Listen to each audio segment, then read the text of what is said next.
بسم اللہ الرحمن الرحیم۔ امام علی رضا حضرت محمد صلی اللہ علیہ وآلہ وسلم کی آل میں سے ایک نمایاں شخصیت ہیں۔ آپ 12 اماموں کے سلسلے میں سے 8ویں امام ہیں۔ آپ امام جعفر صادق علیہ السلام کے پوتے اور امام موسیٰ کاظم علیہ السلام کے بیٹے ہیں۔ ایران میں سب سے بڑی زیارت گاہ آپ ہی کا روضہ ہے، جو تقریباً 148 ایکڑ کے رقبے پر پھیلا ہوا ہے۔ اس روزے کی تفصیل ہم اس ویڈیو کے آخر میں آپ کو بتائیں گے۔ جب امام علی رضا علیہ السلام دنیا میں تشریف لائے تو مدینہ منورہ کا شہر تھا۔ 11 ذی-القعدہ 148 ہجری جمعہ کا دن تھا۔ آپ کا اسم مبارک علی ہے، کنیت ابو الحسن، اور آپ کا مشہور لقب رضا ہے۔ آپ اپنے دور کے سب سے بڑے عالم تھے۔ مامون عباسی نے اپنی سیاسی مصلحت کے تحت آپ کو مدینہ سے خراسان بلایا۔ خراسان ایران کا ایک صوبہ ہے۔ جب خراسان آتے ہوئے راستے میں آپ نیشا پور پہنچے تو وہاں آپ کے چاہنے والوں کا ایک جمع غفیر اکٹھا ہو گیا۔ لوگوں نے بلند آواز سے کہنا شروع کر دیا کہ اے فرزند رسول، ہمیں اپنے نانا کی احادیث سنائیں۔ آپ علیہ السلام نے وہاں خطبہ دیا اور حضرت محمد صلی اللہ علیہ وآلہ وسلم کی احادیث لوگوں کو سنائیں، جنہیں ہزاروں لوگوں نے لکھ لیا۔ بعد میں نماز کے وقت وضو کے لیے جب پانی طلب فرمایا تو پتہ چلا کہ اس علاقے میں پانی کا بہت مسئلہ ہے۔ تو آپ علیہ السلام نے اپنے ہاتھ میں پکڑے ہوئے عصا سے وہاں ایک پتھر کو مس کیا تو وہاں سے ٹھنڈے اور میٹھے پانی کا چشمہ برآمد ہوا، جو آج بھی موجود ہے، اور زائرین وہ پانی تبرکاً ساتھ لے کر آتے ہیں۔ اور امام علیہ السلام خطبہ دیتے ہوئے جس پتھر پر کھڑے تھے، اس پتھر پر آپ کے قدموں کے نشان بن گئے، جو آج بھی نیشا پور میں ایک بہت بڑی زیارت گاہ ہے۔ جب امام رضا علیہ السلام مامون عباسی کے پاس پہنچے تو اس نے امام کے نہ چاہنے کے باوجود آپ کو اپنا ولی عہد بنا دیا۔ امام علی ابن موسیٰ رضا علیہ السلام کے ایران میں قیام کے دوران امام سے بہت سی کرامات ظاہر ہوئیں، جن میں سے چند ایک ہم یہاں بیان کر رہے ہیں۔ امام علیہ السلام کے وہاں قیام کے دوران ایک سال ایسا قحط پڑا کہ جانوروں تک کے پینے کا پانی ختم ہو گیا۔ تو لوگ امام علیہ السلام کے پاس آئے کہ آپ دعا فرمائیں تاکہ باران رحمت نازل ہو۔ تو امام علیہ السلام ایک میدان میں چلے گئے، بہت سارے لوگ آپ کے ساتھ تھے۔ امام نے اپنے ہاتھ دعا کے لیے بلند فرمائے تو اللہ تعالیٰ نے باران رحمت نازل فرمایا۔ ایک دفعہ امام رضا علیہ السلام شہر سے کچھ باہر تشریف فرما تھے کہ آپ نے دیکھا کہ ایک شکاری ایک ہرنی کو شکار کر کے جنگل سے شہر کی طرف آ رہا ہے۔ جیسے ہی وہ ہرنی امام علیہ السلام کے پاس سے گزری، اس نے اپنی زبان بے زبانی میں امام رضا علیہ السلام سے کچھ کہا۔ امام نے شکاری کو اپنے پاس بلایا اور فرمایا کہ اس ہرنی کے بچے جنگل میں اکیلے ہیں جو بھوکے ہیں، اگر تم تھوڑی دیر کے لیے ہرنی کو چھوڑ دو تو میں ضمانت دیتا ہوں کہ یہ ہرنی اپنے بچوں کو دودھ پلا کے واپس یہاں پہنچ جائے گی۔ شکاری بڑا حیران ہوا، اس نے کہا بھلا کبھی شکار کیا ہوا جانور چھوڑنے سے واپس بھی آیا ہے؟ لیکن جب امام علیہ السلام نے بار بار کہا کہ میں ضمانت دیتا ہوں، امام رضا علیہ السلام کے چہرے پہ پھیلے ہوئے نور اور شرافت کو دیکھ کر اسے یقین آ گیا اور اس نے اس ہرنی کو چھوڑ دیا۔ ارد گرد کچھ لوگ بھی موجود تھے اور وہ سب بھی حیران تھے کہ بھلا ایسا بھی ہو سکتا ہے کہ ایک ہرنی کو چھوڑ دیا جائے اور وہ کچھ دیر کے بعد واپس آ جائے۔ لیکن ان سب کی حیرت کی انتہا نہ رہی جب کچھ دیر کے بعد ہی ہرنی اپنے 2 بچوں کے ساتھ واپس آ گئی اور اس نے آ کے امام رضا علیہ السلام کے قدموں پہ بوسہ دیا اور اپنے بچوں کو امام کے حوالے کر کے خود شکاری کے پاس پہنچ گئی۔ شکاری نے جب منظر دیکھا تو اس نے فوراً کہا کہ آپ ہیں کون؟ آپ بتائیں کہ آپ کون ہیں؟ جب امام رضا علیہ السلام نے اپنا تعارف کروایا تو اس نے امام علیہ السلام کے قدموں کو چوما اور ہرنی کو چھوڑ دیا۔ چونکہ ہرنی کو آہو کہا جاتا ہے، اس لیے امام رضا علیہ السلام کا ایک لقب ضامن آہو مشہور ہو گیا، جو آج بھی ایران میں جگہ جگہ لکھا ہوا ہے۔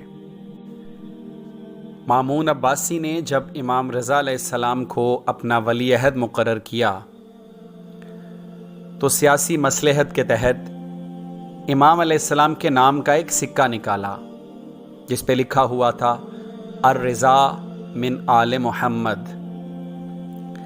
جب یہ سکہ بازار میں گیا تو چونکہ وہاں بہت سارے لوگ امام رضا علیہ السلام کے چاہنے والے تھے، تو جس کے پاس سکہ جاتا وہ اسے چومتا، آنکھوں پہ لگاتا، اور جب لوگ وہ سکہ لے کر بازار جاتے تو بہت سے دکاندار ایسے تھے جو سکہ لے کر کھڑے ہو جاتے، سکے کو چومتے، آنکھوں پہ لگاتے اور لوگوں سے کہتے کہ اس سکے کے عوض ہم دے تو کچھ نہیں سکتے، لیکن اس دکان میں سے جو آپ کو چاہیے آپ لے جائیں۔ جب یہ ماحول دیکھا اور امام کے بارے میں اس عقیدت کو دیکھا تو مامون کا ایک وزیر انتہائی منافق تھا، اس نے مامون سے کہا کہ اس طرح تو لوگوں کے دلوں میں امام کی عقیدت اور بڑھ جائے گی، تم یہ سکے کو روکو اور لوگوں سے واپس لو۔ لہٰذا اس کے بار بار کہنے پہ کچھ دن بعد ہی مامون نے اعلان کروایا کہ جس کے پاس وہ سکہ موجود ہے جس پہ امام رضا کا نام لکھا ہے وہ سکہ واپس کر دے۔ ایک بھی سکہ واپس نہیں آیا۔ جب یہ منظر دیکھا، جب یہ پتہ چلا کہ کوئی بھی سکہ واپس نہیں آ رہا، تو مامون کے وزیر نے پھر اعلان کروایا کہ جس کے پاس سے وہ سکہ برآمد ہو گیا اس کو قتل کر دیا جائے گا، اس لیے فوراً وہ سکہ واپس کر دیں۔ لوگوں نے جب یہ اعلان سنا تو سارے دوڑے ہوئے امام رضا علیہ السلام کے پاس پہنچے اور فرمایا کہ ہم وہ سکہ واپس نہیں کرنا چاہ رہے، لیکن مامون نے یہ اعلان کروا دیا ہے کہ جس سے وہ سکہ برآمد ہوا اسے قتل کر دیا جائے گا۔ امام نے فرمایا کہ آپ اپنے سکے لے کر میرے پاس آئیں۔ لوگ سکے لے کے امام علیہ السلام کے پاس پہنچ گئے، ایک تشت منگایا گیا، اس میں سکے اکٹھے کیے گئے۔ پھر امام رضا علیہ السلام نے ایک پاکیزہ کپڑا منگوایا اور کپڑے کے چھوٹے چھوٹے ٹکڑے کر کے ایک سکہ ایک کپڑے میں باندھ کے تشت میں رکھتے گئے، اور پھر لوگوں سے کہا کہ یہ اٹھائیں اور اپنے اپنے بازو پر باندھ لیں۔ لوگوں نے کہا بازو پہ تو سکے کا پتہ چل جائے گا اور مامون ہمیں قتل کروا دے گا۔ امام نے فرمایا کہ نہیں، ایسا کچھ نہیں ہوگا، آپ کی زندگیوں کا میں امام ضامن ہوں۔ بس اسی دن سے ایک رسم بن گئی، اور امام کی اس سنت پہ عمل کرتے ہوئے آج بھی جب لوگوں نے بلاؤں سے محفوظ رہنا ہوتا ہے، سفر پہ جانا ہوتا ہے، تو ایک کپڑے پر کوئی سکہ باندھا جاتا ہے اور اس سے اپنے بازو پر باندھ کر رکھ لیا جاتا ہے، اور اس کا نام امام ضامن پڑ گیا۔ جی آج بھی امام ضامن بر صغیر میں بھی باندھا جاتا ہے۔ ان سب واقعات کی وجہ سے دن بدن لوگوں کے دلوں میں امام علیہ السلام کی عقیدت بڑھتی گئی، اور حسد کی وجہ سے، ایک روایت میں ایسا ملتا ہے کہ حسد کی وجہ سے مامون عباسی نے امام رضا علیہ السلام کو انار کی شربت میں یا انگور میں زہر ملا کر دیا، جس سے امام علیہ السلام کی شہادت ہوئی۔ اور جس شہر میں امام کی شہادت ہوئی اور امام کی قبر بنائی گئی، امام کی شہادت کی وجہ سے اس شہر کا نام مشہد پڑ گیا، اور آج ایران میں مشہد مقدس کے نام سے وہ شہر موجود ہے، جہاں امام علیہ السلام کا روضہ بنا ہوا ہے۔ یہ روضہ 148 ایکڑ کے رقبے پر فن تعمیر کا شاہکار ہے، جس میں سے 66 ایکڑ پر ہالز بنے ہوئے ہیں، اور تقریباً 82 ایکڑ رقبہ ایسا ہے جس میں 7 بڑے بڑے صحن بنائے گئے ہیں، اور یہ صحن مختلف مقاصد کے لیے استعمال ہوتے ہیں، یعنی کسی صحن میں جمعہ کی نماز پڑھی جاتی ہے، کسی صحن میں دعائیں پڑھی جاتی ہیں، اور 14 بڑے بڑے مینار تعمیر کیے گئے جن پہ سونے اور چاندی کی پتریاں چڑھائی گئی ہیں۔ 3 بہت بڑے بڑے تالاب ہیں جن میں فوارے لگائے گئے ہیں، اور ہر صحن کے باہر پھر چھوٹے صحن اور راہداریاں ہیں جنہیں بست کہا جاتا ہے، اور بہت بڑے بڑے اسکالر اور علماء کے نام پہ ان راستوں کے نام رکھے گئے ہیں۔ اور جب ان بست سے ہوتے ہوئے صحن میں آتے ہیں تو امام علیہ السلام کی قبر کے گرد 21 بڑے ہالز بنے ہوئے ہیں جن کے دروازے صحنوں میں کھلتے ہیں، جو سونے کے دروازے بنائے گئے ہیں، انہیں رواق کہا جاتا ہے۔ سب سے پرانے صحن میں سونے کی سبیل ہے، اور وہاں ایک جعلی نصب ہے جس سے امام علیہ السلام کی قبر کا نظارہ آسانی سے کیا جا سکتا ہے۔ یہ صحن صحن شفا بھی کہلاتا ہے، اور اس جعلی کے سامنے بہت ساری کرامات اور معجزے ہوتے ہیں۔ بہت سارے ایسے لوگ جنہیں ڈاکٹر جواب دے دیتے ہیں، جن کا کوئی علاج نہیں رہتا، لوگ انہیں یہاں لے آتے ہیں، اور اس جعلی کے ساتھ ایک ریشمی ڈوری کے ساتھ علامتی طور پر وہ مریض اپنے آپ کو باندھ دیتا ہے، پوری توجہ سے اللہ سے دعا کرتا ہے، اور اللہ تعالیٰ امام رضا علیہ السلام کے وسیلے سے ایسے ہزاروں مریضوں کو وہاں شفا عطا فرماتا ہے۔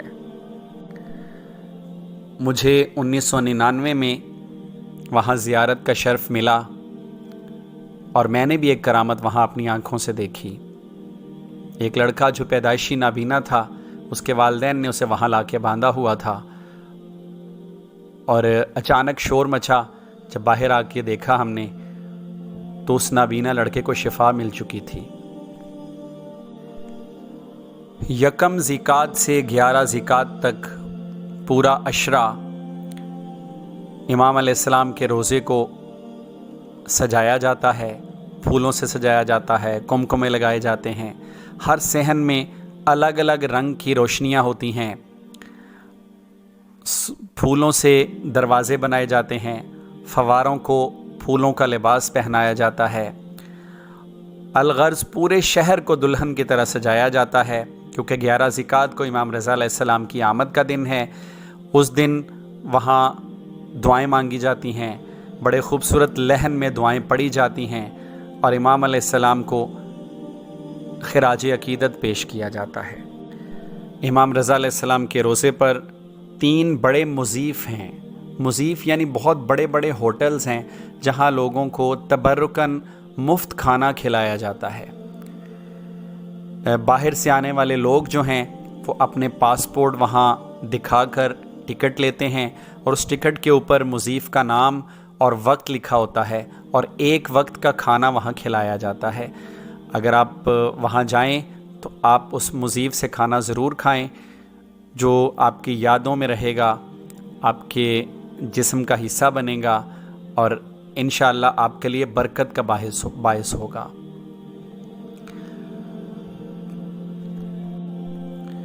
ایک جگہ بہت بلندی پر ایک بہت بڑا چبوترا بنا ہوا ہے، جہاں نوبت بجا کر امام رضا علیہ السلام کی شاہی کا اعلان کیا جاتا ہے۔ بہت بڑی مسجد بنی ہوئی ہے جسے مسجد گوہر شاد کہا جاتا ہے، اور اگر امام کے پورے اس صحن کے رقبے کو دیکھا جائے تو دنیا کی سب سے بڑی مسجد امام رضا علیہ السلام کا صحن ہے، جہاں لاکھوں کی تعداد میں لوگ نماز ادا کرتے ہیں۔ اور آخر میں ہماری دعا ہے کہ اللہ تعالی ہم سب کو امام رضا علیہ السلام کی سیرت پر چلنے کی توفیق عطا فرمائے، الہی آمین۔ اور قیامت کے دن حضرت محمد صلی اللہ علیہ وآلہ وسلم اور آپ کی پاک آل کی شفاعت نصیب فرمائے۔